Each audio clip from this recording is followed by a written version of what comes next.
पानी पीबार सठिक समय 3 ग्लास पानी सकाळे उठिबा परे शरीर ऊर्जा को एक्टिव करे। 2 ग्लास गाधेबा परे ब्लड प्रेशर कम करिथाए। 2 ग्लास खाइबार 30 मिनिट परे खाद्य हजम करे।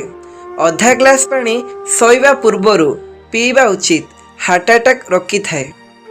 शीघ्र बुढ़ा हेबारु बंचिबाकू चाहते कि पेट पटे सोइबा द्वारा जड़े व्यक्ति शीघ्र वृद्ध हेबाकू लागे। जदि आपणकर नाकरु निश्वास नेबा कष्ट हुए जुआणी राजी तार धुआं दियंतु। काजू बादाम खाइबा द्वारा दृष्टि शक्ति को वृद्धि करिथाए।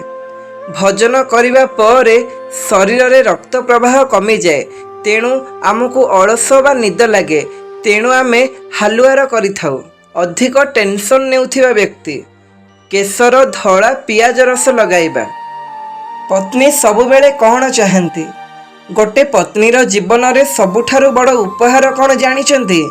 पत्नी सबुबेले चाहती कि जेतेबेले से निजर शेष निश्वास त्याग करिवे सेतेबेलको सधवा होई रही थांतु, काहेकि ना से निज स्वामी को बिना गोटे दिन भी रही पारंती नाही।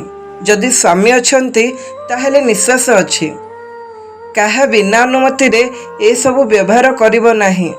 अन्यर चप्पल, दारिद्र्य आणे, पिंधा वस्तु, अशांति वरण, पितल दीप, चक्षुहीनता, अन्य संपत्ति, संतान अयोग्य, सुना जिनिस, टंका अभाव।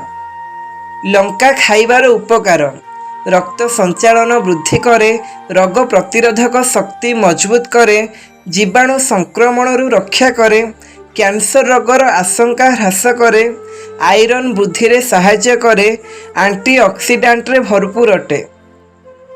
राति रे अधिक पानी पीबार कुप्रभाव, निद बारंबार भांगी जाए, किडनी उपरे चाप पड़ी थाए, शरीर रे अस्थिरता अनुभव हुए, सकाळु अधिक क्लांति लगी थाए, निदर क्वालिटी कमी जाए। वर्षकरे 11 मास मद मांस खाऊच, गोटे मास पूरा बिना पियाज रसुण खाइकी कहूच आमे शिवलिंग रे पानी ढालिबाकू जाऊचु। ए दगला प्रकृति बंद कर।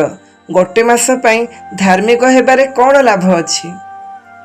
मनीष पत्थर को पूजा करे, मनीष अस्थि को पूजा करे, मनीष शव को पूजा करे, मृत लोकर समाधि रे फूलमाला चढ़ाए, किंतु जीवंत मनुष्य को तिरस्कार करे, अणदेखा करे। बड़ अद्भुत ए मनीष। शिवलिंग रे पानी चढ़ाइबा, बोलबम रे पवित्र जल शिवलिंग उपरे जल चढ़ा जाए, किंतु काउडिया नेउथिबा केउ जल पवित्र? जेउ नदीरू पानी नब से नदी रे हजार हजार नाला नर्दमा संजोग होई अछि। प्रतिदिन सकाळु लक्ष लक्ष लोकंकर मलमूत्र नदी रे मिसुछि, ताकु पुणी पवित्र जल कही लक्ष लक्ष लोक शिवलिंग रे पानी ढालिबारे व्यस्त। काऊ को भोजन न देवा पर्यंत श्राद्ध संपूर्ण कहीं नुहे। धर्मशास्त्र अनुसार काऊ को पितृलोकर संवाद बाहक कहुए। जेतेबेले कहार असुविधा समय आसी थाए, एहा पूर्वरु पितृलोक काऊ द्वारा सतर्क कराई थांते। स्वामी बिना राति नारी पई सबुठु बड़ परीक्षा। जदि कौनसी नारी स्वामी बिना गोटे सप्ताह एका सुहे, तेबे से मानसिक चाप अनुभव करने आरंभ करे। तार शारीरिक इच्छा द्रुत गति वृद्धि पाए, जहाँ ताकू चिड़चिड़ा बाध्य कर दिए। से दिन को दिन दुर्बल हो जाए। तेणु जदि कौनसी नारी स्वामी ठारू गोटे सप्ताह अधिक दूर रे रुहे, तेबे ए सब घटिबा निश्चित। मागणारे एई जिनिस आणंतु नाही। तेल आपण मागणा तेल आनिले आर्थिक क्षति होई पारे। लुण मागणारे लुण आनिले रोग और ऋण समस्या बढ़ी थाए। मागणारे आनिथिबा रुमाल आपणको झगड़ार कारण होई पारे। छुंची मागणारे छुंची आनिले वैवाहिक जीवन और प्रेम संपर्क उपरे खराब प्रभाव पकई थाए। लुहारे तैयारी जिनिस नेबा अशुभ अटे। 7 दिन मध्यरे टंका बर्षिबो। जेतेबेले आपण चाहिबे घरे किंबा बाहरे सोइबा, उठिबा, खाइबा, पीबा समय रे एई मंत्र जप करंतु। केवल ओम वसुधर स्वाहा, ओम वसुधर स्वाहा। जेते अधिक जप करिवे सेते अधिक टंका आसीबो।